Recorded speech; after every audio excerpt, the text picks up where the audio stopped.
Good morning बच्चों। आज हम रघुवीर सहाय द्वारा लिखित कविता कैमरे में बंद अपाहिज का सार बताने जा रहे हैं। ध्यान से सुनिएगा। कैमरे में बंद अपाहिज कविता रघुवीर सहाय जी का एक काव्य संग्रह है। लोग भूल गए हैं, इससे यह संकलित है।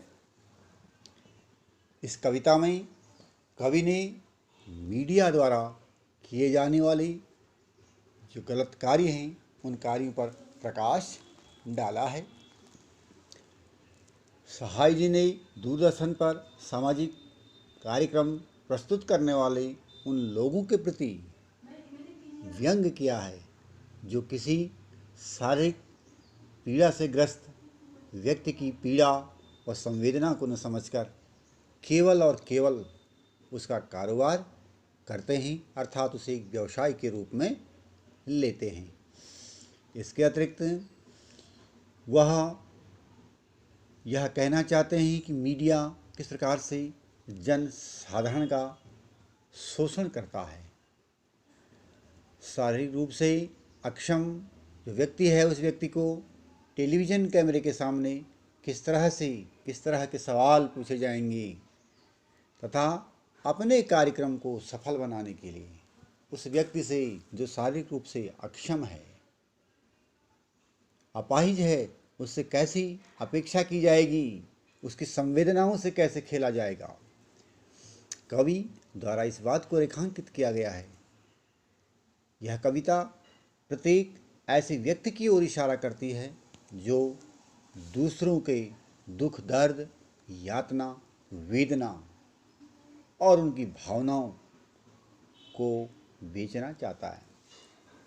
कवि इस कविता के माध्यम से कहना चाहता है कि शारीरिक चुनौतियों का सामना करने वाले लोगों के प्रति हमें एक संवेदनशील दृष्टिकोण अपनाना चाहिए, किंतु होता ठीक इसके विपरीत है।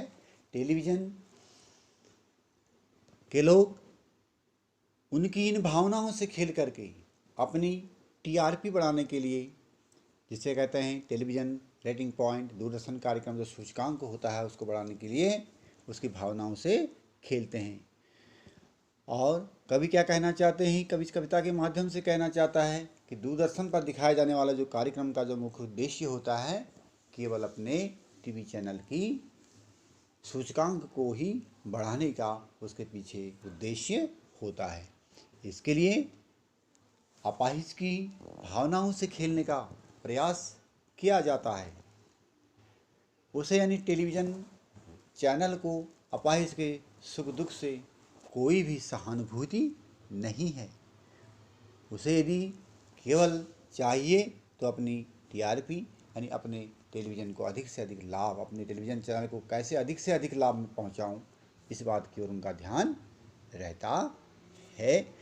तो यहाँ पर कवि कहना चाहते हैं कि यदि अगर हम करुणा भाव से हमने पैदा करने के उद्देश्य अगर इस कार्यक्रम को किया होता, निश्चित रूप से कार्यक्रम सफल होता, किंतु यह एक मात्र करुणा भाव पैदा करने के उद्देश्य तो इसके पीछे एक है, लेकिन यह कार्यक्रम ऐसा न होकर के क्या बन जाता है, कार्यक्रम अगर वह कार्यक्रम उस उद्देश्य को पूरा नहीं करता है तो वह कार्यक्रम एक क्रूर कार्यक्रम बन जाता है। क्रूर कार्यक्रम से तात्पर्य क्या है कि उसकी भावनाओं से खेलने का प्रयत्न निरंतर किया जा रहा है। और कभी कभी क्या होता है कि जो कारोबारी व्यक्ति होते हैं वह कारोबारी दबाव के तहत उनका जो रवैया है वह रवैया कैसा हो जाता है, एक संवेदनहीन हो जाता है। और यही संवेदनहीन यहाँ पर अपाहिज व्यक्ति को विभिन्न मुद्राओं में खड़े होने के लिए कहा जा रहा है, उसे विभिन्न प्रकार की जिससे उसकी भावनाएं आहत हो रही हैं और उस प्रकार से उससे विभिन्न प्रकार के प्रश्न भी पूछे जा रहे हैं, ताकि अपाहिज और दर्शक एक साथ अगर रोने लग जाएं तो उनके कार्यक्रम का जो उद्देश्य है वह उद्देश्य सफल हो जाता है। किंतु इससे आगे लेखक का क्या है कि उससे अपाहिज से कोई लेना देना नहीं है और अंत में वह यह कह करके अपने कार्यक्रम को समाप्त कर देता है कि आप देख रहे थे सामाजिक उद्देश्य से युक्त कार्यक्रम। हमें खेद है कि उसमें थोड़ी सी कमी रह गई। आपने हमें इतना समय दिया, इसके लिए धन्यवाद। तो इसके पीछे क्या उद्देश्य है कि वह यह चाह रहा था कि कैसे ही दर्शक भी अपाहिज भी एक साथ अगर रो पड़ते संवेदनशीलता के कारण, उसकी भावनाओं के कारण, तो हमारे कार्यक्रम का जो उद्देश्य होता वह सफल हो जाता। तो एक व्यंग्यात्मक यहाँ पर किया गया है कि व्यक्ति कभी कभी क्या होता है, अपना हित चाहने के लिए दूसरों की भावनाओं से खेलता है, जबकि ऐसा उचित नहीं है। इसलिए इसको हम कहेंगे कि एक व्यंग किया गया है समाज के ऐसे लोगों पर जो अपने हित के लिए दूसरों की सहानुभूति से, दूसरों की संवेदनाओं से खेलने का प्रयत्न करते हैं। तो इस प्रकार से कैमरे में बंद जो अपाहिज है, इस कविता का एक सार यही है। तो आज के लिए बस इतना ही, शेष कल को। Thank you.